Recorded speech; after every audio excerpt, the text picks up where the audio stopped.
Everyone, আজ আমরা Wavell computer সেন্টারে টিচার্স ডে সেলিব্রেট করতে চলেছি। এখন চলছে তার প্রস্তুতি পর্ব।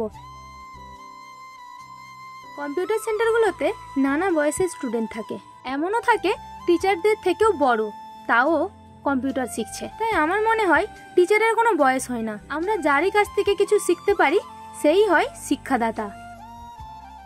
শিক্ষক মানেই হলো মনের মধ্যে শিক্ষা আছে যার। শিক্ষক মানে কর্তব্য আর ক্ষমার সমাহার। শিক্ষক মানে ভাবতে পারি এমন একটা লোক যিনি আমাদের বন্ধু এবং পথপ্রদর্শক। টিচারদের আমরা সর্বদাই রেসপেক্ট করি এবং করব। আজকের দিনের এই অনুষ্ঠানটি শুধুমাত্র সকল শিক্ষকদেরকে একটু স্পেশাল ফিল করানোর জন্য। সারা বছর তারা আমাদের কিছু না কিছু শিক্ষা দিয়েই যান। শুধু যে পুঁথিগত শিক্ষা তাই নয়, শিক্ষকদের কাছ থেকে যে নৈতিকতা ও মূল্যবোধের শিক্ষা অর্জন করি তা আমাদের চলার পথে সাহায্য করে।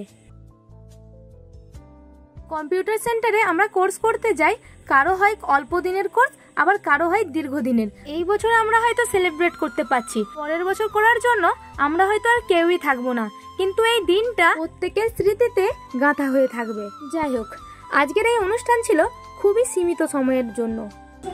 আমি আমাদের ভারপ্রাপ্ত শিক্ষক মাননীয় সুদর্শন মহাশয়কে অনুরোধ করব ডক্টর সর্বপল্লী রাধাকৃষ্ণনের ছবিতে মাল্যদান করার জন্য। এখন আমাদের সুদর্শন স্যার ডক্টর সর্বপল্লী রাধাকৃষ্ণনের ছবিতে মাল্যদান করছেন। তো ফটোর আয়তন না জেনেই মালা আনা হয়েছিল, এটা আমাদের একটু ভুল হয়ে গেছে। এরপর আমরা স্যারের হাত দিয়েই মোমবাতি প্রজ্বলন করলাম। এরপর টিচার সহ স্টুডেন্টরাও একে একে পুষ্পার্ঘ্য অর্পণ করলো।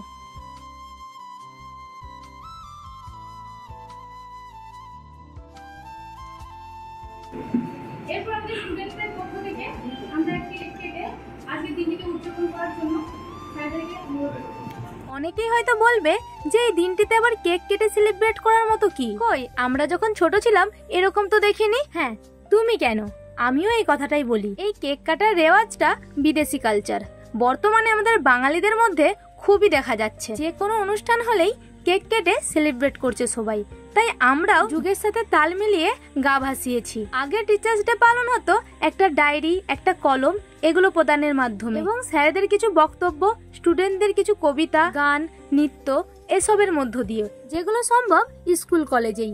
কিন্তু টিউশনে এরকম ধরনের তো কালচার আমরা করতে পারি না। তাই টিচারদের আনন্দ দিয়ে এবং নিজেরাও আনন্দ করার জন্য এই পথ আমরা অবলম্বন করি।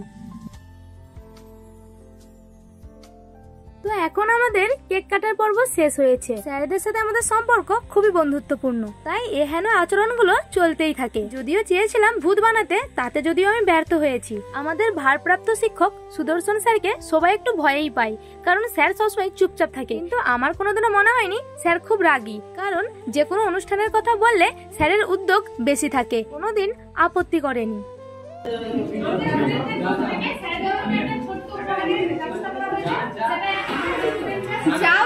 তো সকল স্টুডেন্টদের পক্ষ থেকে স্যারদেরকে একটি উপহার তুলে দেওয়া হলো। এরপর গিফটটি আনবক্সিং এর পালা।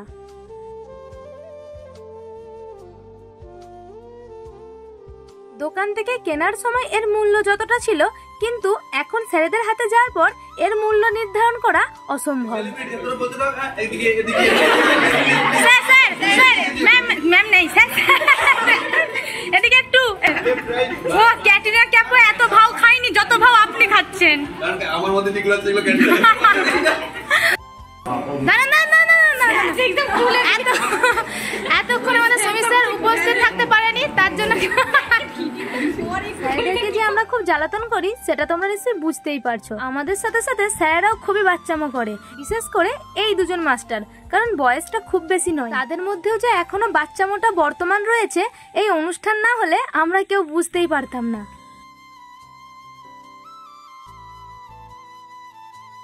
তো আমরা জানতামও না স্যাররা আমাদের জন্য টিফিনের ব্যবস্থা করেছে। এরকম ভাবে বেঁচে থাকুক হাজারো স্টুডেন্ট এবং টিচারদের মধ্যেকার এই বন্ডিং। তো আজকের ভিডিওটাও এই পর্যন্ত। কেমন লাগলো আমাদের আয়োজন অবশ্যই কমেন্টে জানিও। টাটা।